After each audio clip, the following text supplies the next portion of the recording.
Tu veux te spécialiser dans les locks fines? Bienvenue sur Mona Lisa Locks and Business. Nous, on a lancé notre propre marque de locks fines, Mona Lisa Locks, pensée pour les femmes afro-caribéennes et leur texture. Et aujourd'hui, on te partage tout ce qu'on aurait aimé savoir dès le départ pour que tu gagnes du temps, de l'argent et que tu deviennes une opticienne spécialisée dans les locks fines qui travaille excellemment et qui vend vraiment. Aujourd'hui, on va parler des erreurs à éviter quand tu fais une installation de Mona Lisa Locks.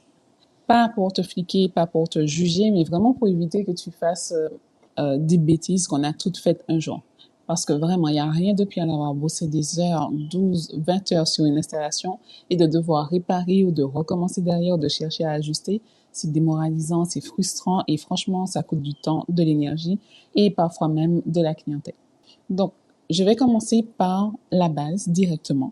La première erreur, c'est de ne pas prévoir un rendez-vous distinct pour le quadrillage.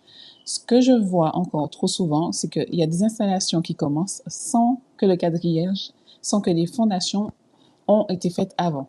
C'est comme si tu construisais une maison sans avoir dessiné le plan. Ça n'a pas de sens. Tu as beau être rapide, talentueuse, minutieuse, si ton quadrillage est fait à la va-vite, ben c'est comme si toute cette expérience ne servait à rien du tout. Alors, je sais que quand on est dans une installation, on a envie de gagner du temps, on a vraiment envie d'aller vite. Et on se dit, du coup, je vais prendre un rendez-vous le jour de l'installation, je vais faire le quadrillage au fur et à mesure, ou peut-être même vite fait au début. Comme ça, je ne perds pas de temps. Mais non, et encore non. Le quadrillage, tu le fais à part. C'est un rendez-vous dédié que tu fais avant, la veille ou 2 jours avant, peu importe. Comme ça, tu es vraiment focus dessus et uniquement sur ton quadrillage. Tu observes la tête, tu as le temps d'analyser, de prendre du recul, tu as le temps de regarder les lignes que tu fais, tu as le temps d'ajuster. Tu prends ton temps parce que c'est vraiment ça qui va définir toute l'installation derrière. Le jour J, tu dois avoir juste un seul objectif qui est de poser tes Mona Lisa Locks, pas de calcul de lignes pour voir s'il y en a assez, si elles sont bien parallèles, pour voir si elles sont bien droites. Pas d'hésitation, pas de je pourrais passer par ci, je pourrais faire ça là. Tu poses tes locks et point barre. Tu ne fais rien d'autre. Quand je dis ça, tu dois comprendre l'importance du quadrillage. Ce n'est pas quelque chose que tu fais au feeling sur un instant. Tu ne le fais pas juste à l'œil ou à la main levée parce qu'au bout de quelques heures d'installation, ton œil, il va fatiguer. Ta concentration va lâcher. Donc, si tu fais ton quadrillage au fur et à mesure, tu risques de faire des erreurs tout simplement, de ne pas avoir la même précision, de ne pas avoir la même dextérité dans les mains. Tu risques de décaler, d'élargir sans même t'en rendre compte, mais une fois que c'est fait, une fois que tu as fait la ligne, une fois que tu as commencé à loxer dessus, ben c'est trop tard, c'est vraiment une plaie de recommencer, d'essayer d'ajuster un quadrillage. Même une seule lox qui a été fait en dehors d'une ligne, c'est une plaie à ajuster. Donc, prends le temps avant de faire ton quadrillage, d'y accorder toute l'attention et de ne pas avoir la pression de te dire il faut que je finisse mon quadrillage vite fait pour pouvoir commencer mon installation le plus vite que possible. La deuxième erreur qu'il faut éviter de faire, c'est de vouloir faire des locks qui soient beaucoup plus petites, même plus petites que petites. Je vais être claire, on n'est pas dans une compétition. Il n'y a pas de médaille à la fin pour celle qui aura fait le plus de locks, c'est les locks les plus petites. Ce n'est pas parce que c'est plus petit que c'est forcément plus joli.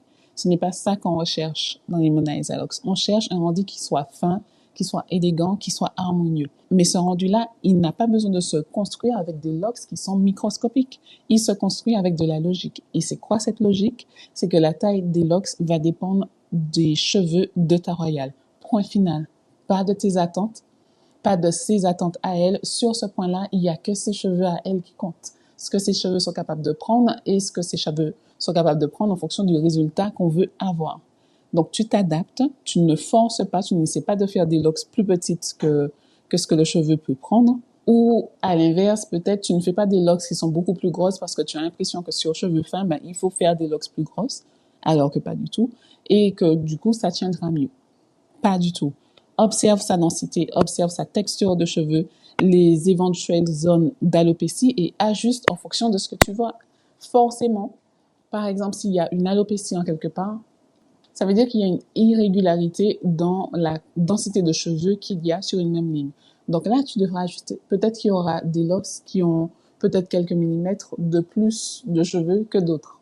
C'est possible, mais là, c'est parce que tu t'es adapté à ce que tu avais en face de toi.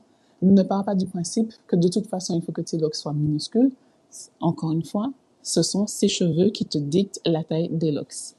Donc, fais des locks à la taille juste pour elle, pas pour Instagram, pas pour ton ego, pas pour le chiffre, pas pour elle. Et si tu as besoin de faire des tests sur une zone, ben fais-le. Commence par faire des vanilles sur cette ligne pour te rendre compte de la taille qu'aura sans doute les locks quand tu auras fait ton tracé. Et ça va te donner une indication si c'est trop fin, si c'est trop petit. Ton expérience et ton œil vont te donner cette indication. Il vaut mieux vraiment perdre quelques minutes à faire un test plutôt que de perdre une cliente parce que ses cheveux se sont cassés au bout de quelques mois parce que les locks sont trop fines. L'autre erreur qu'il faut à tout prix éviter, la troisième, c'est de mal sécuriser les pointes des locks. Alors là, attention parce que c'est un classique. Quand tu fais une installation magnifique, ton quadrillage est propre, la taille des locks est parfaite, mais tu as bâclé les pointes. Tu sais ce qui va se passer? C'est qu'elles vont se défaire. Les locks vont commencer par se défaire petit à petit. Et parfois, elles vont se défaire lentement, donc tu ne vas pas forcément le voir venir. Et au bout de quelques semaines, subitement, quelques mois, tu te réveilles et c'est bizarre, ça commence à se relâcher, ça glisse, ça bouge, je comprends pas. C'est simplement parce que les pointes sont l'une des fondations des locks. Quand tu fais des Mona Lisa locks, tu commences par la pointe et ensuite tu remontes jusqu'au cuir chevelu. Toutes nos techniques commencent par la pointe. Donc, tu n'as pas le droit de négliger ça, c'est ta porte d'entrée. Donc, quand tu fais une niche au départ de cette locks, prends ton temps.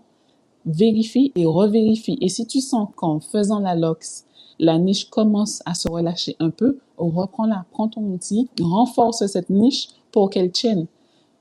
Tu redescends, tu resserres et même si tu dois le faire à chaque locks, à chaque fois que tu fais une locks, fais-le, tu es là pour ça. Ton travail d'installation, c'est de t'assurer que ce soit beau, mais que ça tienne aussi. Non, on ne met pas d'élastique. Non, on ne met pas de nœud. Non, on ne cimente pas la pointe du cheveu.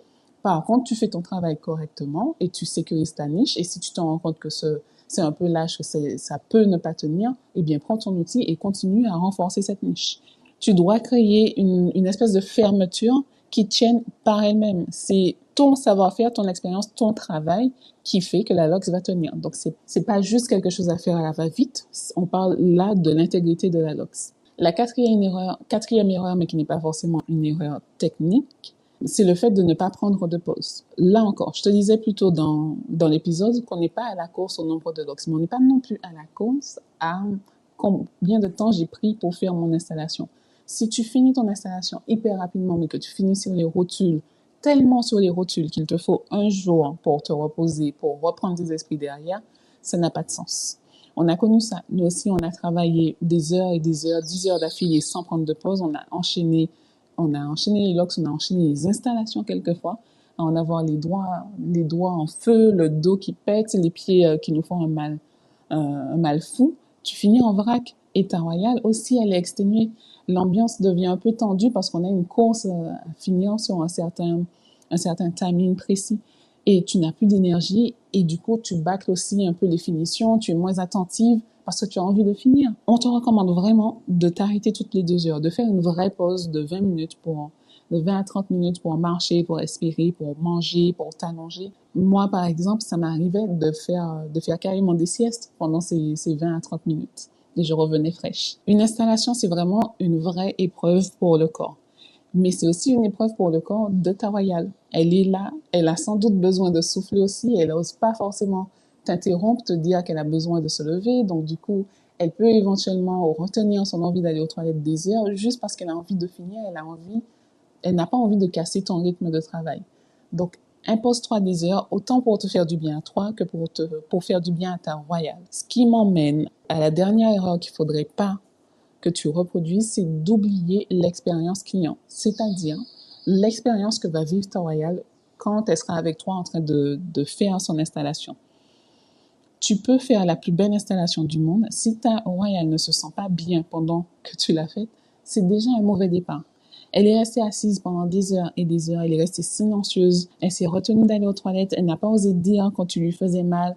Et à la fin, elle te dit merci avec un sourire poli, mais elle a peur à l'idée de revenir si jamais elle revient. parce qu'elle n'a pas passé un bon moment. Donc, à toi, vraiment, demander régulièrement si ça va, de faire attention aux petits signes, aux petits sons qu'elle peut émettre si jamais tu accélères ta vitesse et que ça lui fait mal. Demande-lui clairement si ça lui fait mal et si elle a besoin que tu ralentisses pour pouvoir atténuer cette sensation. Crée une ambiance où elle se sent à l'aise, où elle peut discuter avec toi et même si vous ne discutez pas forcément parce que ça peut arriver, que pareil, qu'elle soit à l'aise dans ce silence. Tu peux prévoir ce qui est possible à ton échelle pour la mettre à l'aise. Par exemple, des coussins, lui proposer de l'eau, des snacks, des pauses, discuter, regarder un film. L'installation, ce n'est pas juste une prestation, c'est vraiment un moment que vous partagez. Vous allez passer des heures ensemble. Autant faire en sorte que tout le monde soit à l'aise et qu'on passe un bon moment. Si ce moment est bien vécu, ça crée un souvenir qui est vraiment inaltérable. Autant pour toi que pour elle, vous allez vous souvenir de toutes ces heures que vous avez passées ensemble et ça crée une espèce de complicité. Parce que tu peux enchaîner les installations et en avoir plusieurs.